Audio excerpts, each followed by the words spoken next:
Hello, everyone. Welcome to Let's Talk About the Big Star, the September special. And of course, you know that I couldn't do this without my best friend. Hello, Christian. Hello, Rod. Hi, everyone.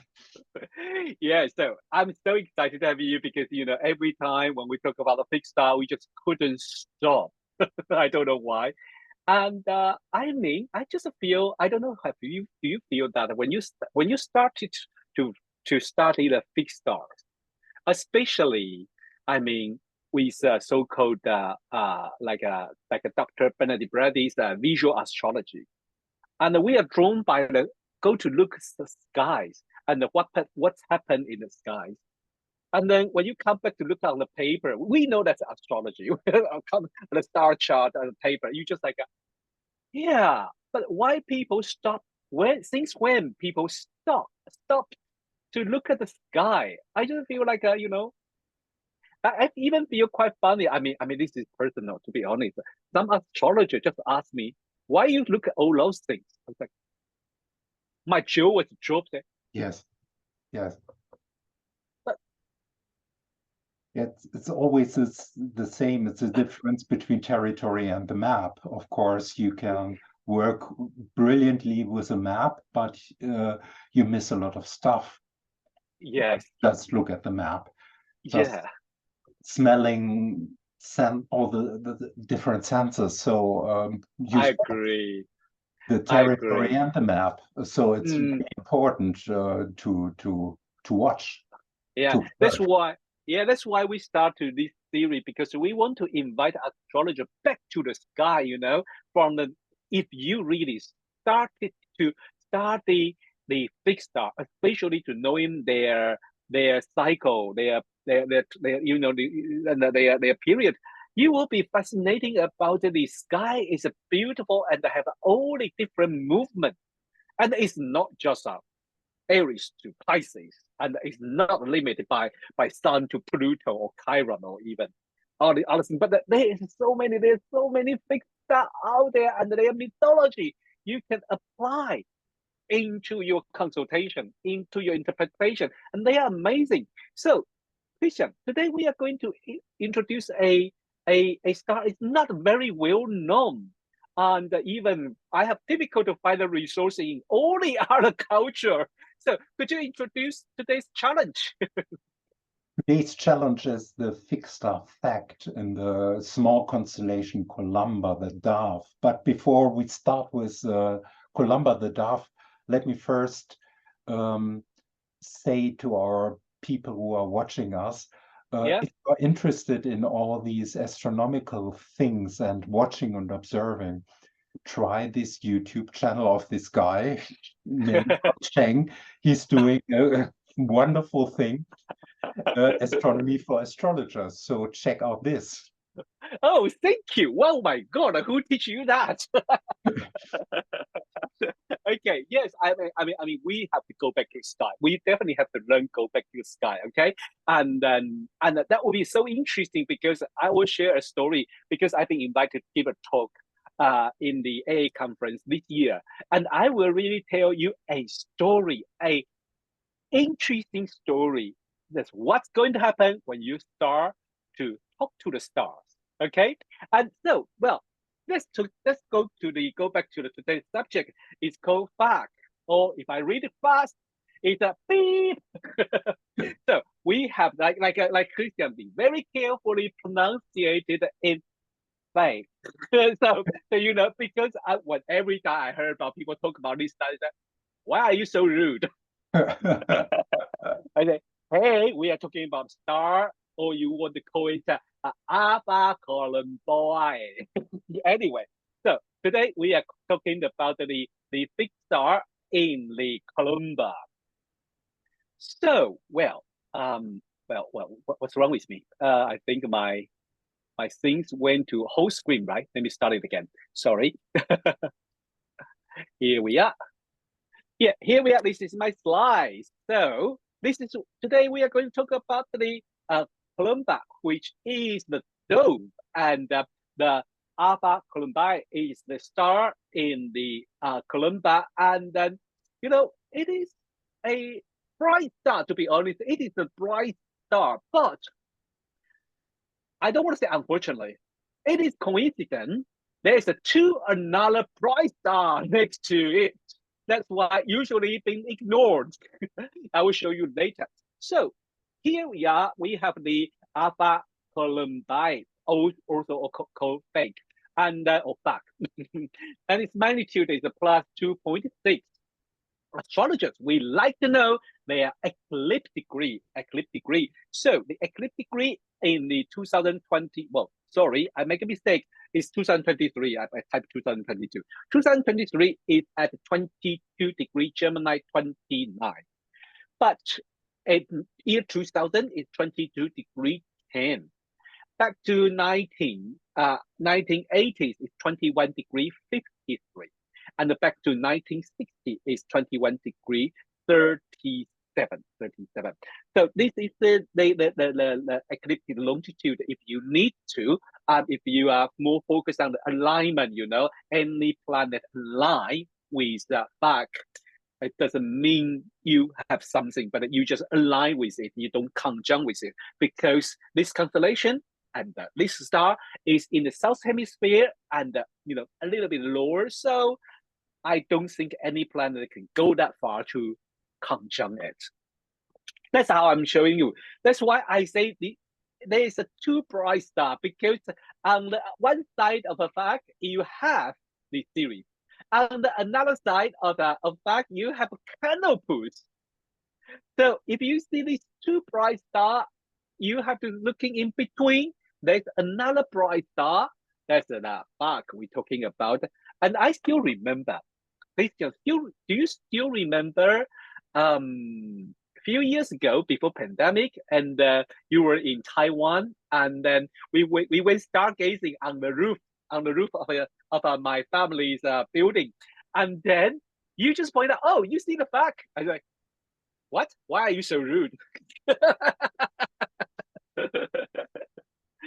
Do you remember that we can really see the south in the south sky, and the Phact is really there, just below the series and just above the Canopus. And I was like, oh my God, I will never forget that. Yeah, it was the first time I saw Canopus, and Yes. yeah, we can't see it in mine or our latitude, of Yeah. course. And Yeah. it was quite an experience to see it finally. And I think you also, that time you also see Alpha, right? Yes. We also Yes. see Alpha. Oh Yes. my God, that is what experience. You should come in down next time. You should come in down to Taiwan next time. Let's do it again, do the stargazing. That will be so fun. That will be so fun. Okay. Yeah. We go again to South Taiwan and with all the mosquitoes. Yes, all the mosquitoes. Okay, yes, sure. Okay, that's for the astrology. We like to see what Vivian Robson and at least else that's everything. What do they say? Well, basically, luckily we have a lucky star this time. Christian, are you surprised? Hey, We win the lottery, because usually when there's 99, 100 stars, there's 99 stars. It's like a dog bite, die in a horrible way, injured, or blind, or weak eyesight. But what does the Vivian Robson talking about the Phact? Okay, he said, of nature of Venus and Mercury, it gave benefits and hopefulness and good fortune. Oh my God. Lucky person if they have any planet aligned with these stars. Okay, now let's see. Basically, I think Elspeth everything say the same thing. Okay, because she also called it Noah's pigeon. So correspond to the nature of Mercury, Venus. I don't know how they find it, because I'm 100% sure these stars. Well, I think Ptolemy probably didn't really give anything about it. Okay, even there's no constellation about this one. But with touch of Uranus, okay, quite interesting. This fixed star is a good conjunction. It's supposed to give an appreciation from the reason and the well artistic talent, and is also supposed to be confirmed ardent in interest in science. Gosh, now I really wish I have these stars on my angle or conjunct my Uranus or that would be so fun. Okay. Well, as I say today, because this is a new constellation, I think Christian will give us more detail why this is a new constellation with a lot of detail. But there is my my favorite astrologer, Manilus, will not give explanation because it is not on the list. So I save my time. Now I'm going to hand it to Christian.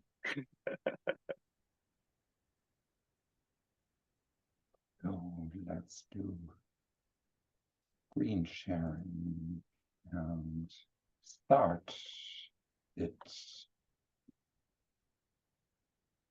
So here it is again in the, as Rod said, it's the main star in the very small constellation Columba the Dove. And Columba the Dove is the 54th largest constellation in the night sky from 88 constellations. So it's really quite small. And it can be seen between plus 45-degree northern latitude and minus 90-degree northern latitude. In antiquity, doves were consecrated to Ishtar, of course, Astarte, and Aphrodite, and of course, Venus. And it was therefore an attribute of the goddess of love, the erotic and sensual aspect of a woman. The cooing and beaking of the dove were interpreted as lasting partnered love. In the book Genesis in the Old Testament, you find, of course, the story of Noah's Ark, as Elspeth Albertine said, in which the dove plays a really important role. You know, after the flood, Noah first released a raven, and then he sent a dove. The dove found no place to settle and returned to the ark. And after 7 days, Noah sent the dove a second time, and the dove returned with an olive branch in its beak. And after another 7 days, it was sent a third time, but the dove did not return, so the flood had receded. Take a moment and imagine this. Humans and animals are trapped in the ark. So the world has perished. The future is uncertain. Noah sees his chance in the dove he releases. And he probes whether there is something beyond the horizon after all. When it flies away and stays away, it is a bearer of hope for new life. So the dove is not one of the 48 classical constellations. In the Almagest, Ptolemy mentions some stars of the modern Columba, but he only notes that they were outside the greater dog. You can see it here. All the stars in the constellation Columba are listed in Ptolemy's Almagest, stars around Canis Major outside the constellation. But here they are. Johann Bayer included Columba in 1603 in his star atlas in the star map of the greater dog, but he did not label the stars. Bayer was a guy who gave all these Greek letters to the stars, and he did not do this with the stars of Columba. The constellation could also represent the dove that passed the Symplegades, the clashing rocks that the Argonauts had to pass. On Phineas' advice, Jason first had a dove fly through to find out how fast they had to row. Dove got away with a really small injury to its tail feathers. And when the rocks opened again, the Argonauts rowed quickly and got away with losing the helm. This possible mythological connection of the dove to the Argo and the position of the constellation above the ship's stern deck may have an ancient tradition, although Ptolemy does not mention the constellation. Just a thought. Like the dove of the Ark that flew out into the new world to explore whether new life was possible beyond the horizon, Phact travels through uncharted waters. For this star, life is driven by the unknown.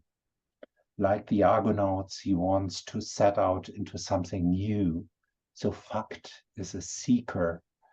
He's an explorer who breaks new ground and tries to push the boundaries of knowledge. Phact is the energy of the pathfinder, the adventurer, who, like the dove in the myth, flies boldly through the Symplegades. So Phact makes you spread your wings like the starship Enterprise to explore a strange new world, to seek out new life and new civilizations. Many light years from Earth, Phact boldly goes where no one has gone before. So Phact can lead other people to places they have never been. This can also express itself in an independent, intellectual spirit of exploration. So Phact strives forward, it takes the freedom to make any direction in doing so. Phact also takes risks because Phact knows he can deal with possible challenges. So Phact is a traveler, intellectually, physically, or imaginatively. For Phact, the journey is above all a vibration of the soul, a being on the move on path less trodden. The crossing of borders, the longing to leave everyday life behind and to experience foreign worlds, in reality and in your imagination. Mm-hmm. The shadow side of its star shows itself in the tendency to look only ahead and to focus only on one's goals. So Phact often overlooks what he has already achieved and does not benefit from his experiences.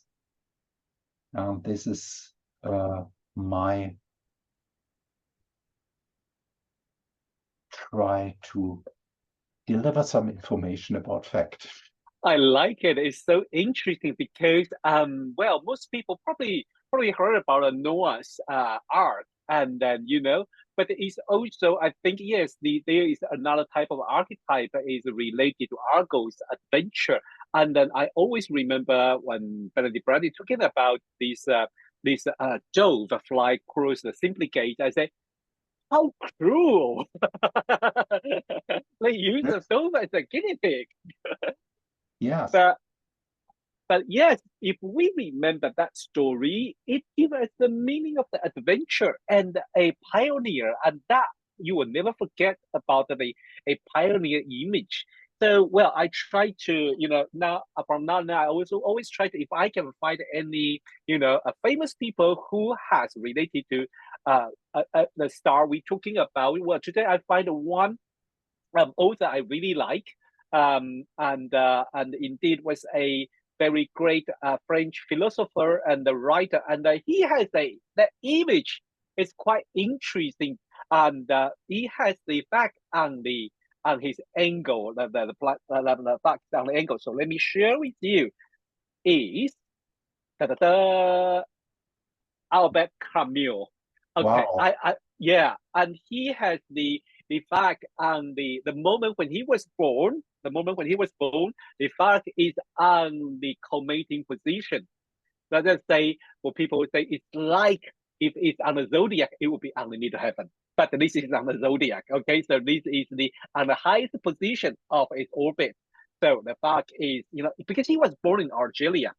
If he was born in Paris, probably, that would be a challenge. But he was born in Australia, so far it's like it's visible and quite high, and you can see canopus. You can see he also has canopus on the ascendant. So it's a great pioneer and a navigator. You see, Yes. this guy definitely have the image of a navigator and a pioneer. So we all know, if you know about a little bit about him, well, I think the L'Étranger is the most famous a book of him, and he win the Nobel Prize. But he is a philosopher and a writer and a literature. His philosophy is very interesting because you can really see when I swear the first time I read, because I was studying French, and the first time I read that book L'Étranger, I was like, life is miserable. And the next is the same. All his book, he focused on this, life is ridiculous, life is absurd, life is so ridiculous, and then but you still living there. So that's his philosophy. He's kind of show people that kind of, he said absurd is the created because of man, and who is placed in the intelligent universe, and realize that human value are not founded on a solid external component. And that is very interesting. It usually is a response of the silence of the world. We have so many things we want, but yeah, I have the wish. I want to be this. I want to do this. I want to be like a successful, or I want to do this. I want the world. I want to create the world peace. But when you're doing something, the response from the universe is what? Silence. You have to working really hard, and sometimes ridiculous things happen to you for no reason, and you will say, "Why? If there is a God?" So it's quite interesting. But through the study, I noticed that his, you know, absurdism is not really going to like say the world is nothing, so we are not going to do anything. In contrast, he said we have to understand this has nothing to do with the silence of the world has nothing to do with what do you want to achieve. And as long as you realize this, then you can prepare yourself. Mm. Mm. Yeah. So I think he say the confrontation between human needs and the unreasonable silence of the world. I was like, oh my God. Yeah, I think we have to mature enough, then we'll understand this. Yeah. So Mm. then I think about, well, he is indeed this pioneer of of this soul, of this mind, of this philosophy. And I think in his time, I think the idea of the what we call that philosophy idea about the great school at that time. Oh, it, extensionism, at least, right? So there was like that was a big school at that time. But he keeps saying, I'm not 100% there. So there was a very interesting about Albert Camus, about his, I also feel quite interesting. He got the canopies on the horizon, on the horizon. That was so fantastic. Okay, so Christian, before I switch to another side, do you want to share something? No, it's really interesting that he Oh, has both. And when I remember correctly, it's also very interesting. He, Simone de Beauvoir, and Sartre, all the three main characters of this line of thinking, yeah. existentialism, had also Mercury out of bounds. Yes, they do. They do. They're a little bit crazy, isn't it? Yeah. It has nothing to do with fixed stars, but it's interesting. It's eccentric. It's eccentric. Eccentric. Yes, They are hyperactive. yes. Yes, they are. They are. They are amazing. They are amazing. Well, okay. Now, today I'm going to share a little bit, tiny bit information before we finish. Okay. The first, we have in the Chinese astrology, the fact, or indeed is called the first star of grandfather, 丈人仪. Well, if you understand Chinese Mandarin, the 丈人 is the name usually in the modern Chinese is the name we call the father-in-law. So call your spouse, your partner's father. But in the ancient Chinese, 丈人 would mean old man. But I don't know why on the Wikipedia they translated as a grandfather. I was a struggle. Should I translate it to grandfather? Because the original idea was the old man. Was the old man. Then I suddenly understand because if I call it the old man, and that will overlap with another star we just mentioned, Canopus in the Chinese astrology, also called old man. Old man of the South Pole, old man of the South Pole. So I think it's okay to call it a grandfather because the description in all the ancient Chinese history book are describe this star like this. They say elderly man on the crutches, supported by his son and his grandson. So where is old man? In this chart, we have the two stars. Here is the head of Columba. And here is the two star. The first star and the second star of the old man is the head. And then we got a body and we got a wing. A part of a wing is the grandson. So on the neck, on the body, that's his son. And then that's such a lovely family. Son and the grandson are together helping the older man not pushing into the Milky Way or something. And then in the south of it, you got the old man from the South Pole. Indeed, this is the god of long life, we usually call. The god of long life is the old man in the South Pole. This is the Canopus. This is Canopus. So, well, another thing, there is no as such a small constellation. Of course, there is a lot of the so-called deep sky objects, but there is no famous one. So I have difficult to find anything related to the astrophotography related to Phact and Columba. So I'm very daily to show you something called the Magellan Cloud. You have the large Magellan Cloud and the small Magellan Cloud, and this is a photo taken in Indonesia. But this is my last year's work. This is the large photo. Take a little bit more time, and I'm so happy with this work because I mean, it is a difficult target. It is what should I say? It is a difficult target in how you're going to present it.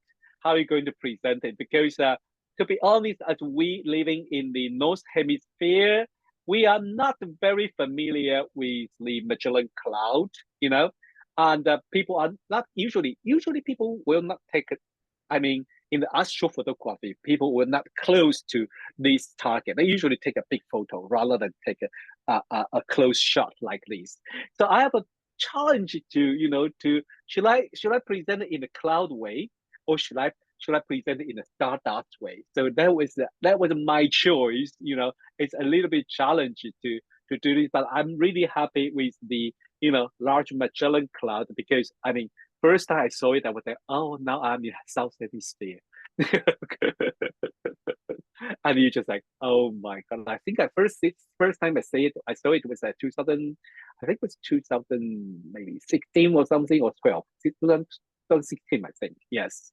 And then this is recently took in the when in Indonesia and try to catch more photo of the stars when I have more idea about astronomy in the South Hemisphere and I know what season I can start to take a photo about it.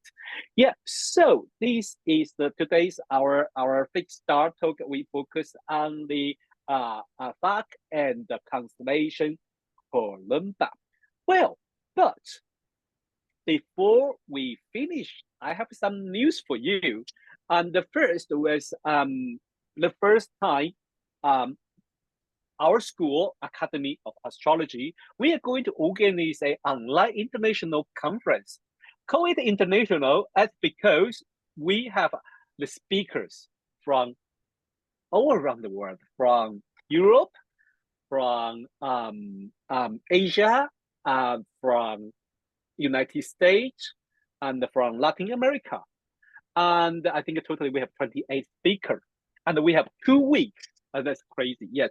Because basically, big part of my students are in Asia area. So we designate a Chinese week for them. So there is a Chinese only interpretation for the first week between the 24th of November to 26th of November this weekend. And Christian is going to give a talk. I have to say, for the student of our school, Christian is well known because he keep giving the lecture, and a couple of years ago he gave 2 lecture about fixed star, and he even went to Thailand with us, have our very first summer school. That was crazy. That was so crazy. So, Christian, what are you going to bring to our student this time? It's a lecture about fixed stars, of course, but I go deeply in the astronomy part. Look what we can get out of the astronomy of the fixed stars for the astrology. So as above, so below. I thought maybe when we take the astronomical parameters of a star, we can find something interesting about the astrology, its astrological side of the stars. And this is the topic of my lecture. Cool. That would be so interesting. So it's like that's why me and Christian we can working together in this subject, because I think it's Christian inspired me more into the fixed star first, and then we just share the love of astronomy and then look at the stars. And then there's 1 year, I think it was 2 years ago, when we were in the AA conference. We were just like, oh, look at that star, it's there, there, and there. We are over the moon when we see the star, and we couldn't stop, to be honest. We just like keep it dark. People say, have you seen that star? Have you seen that stars? We were so enthusiastic, and everyone, oh yeah, nice, but it's cold. How could you say that? It's stars there. What's wrong with you?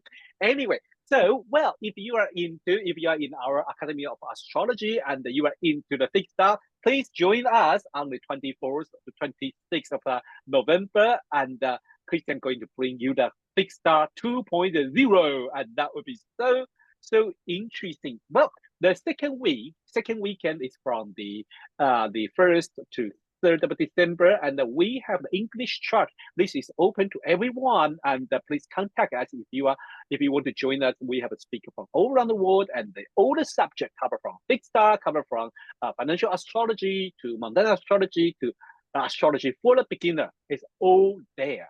Okay, so this is the first part. But the second part is that, well, next month we will come back, and we already decide what star we're going to talk about it, right?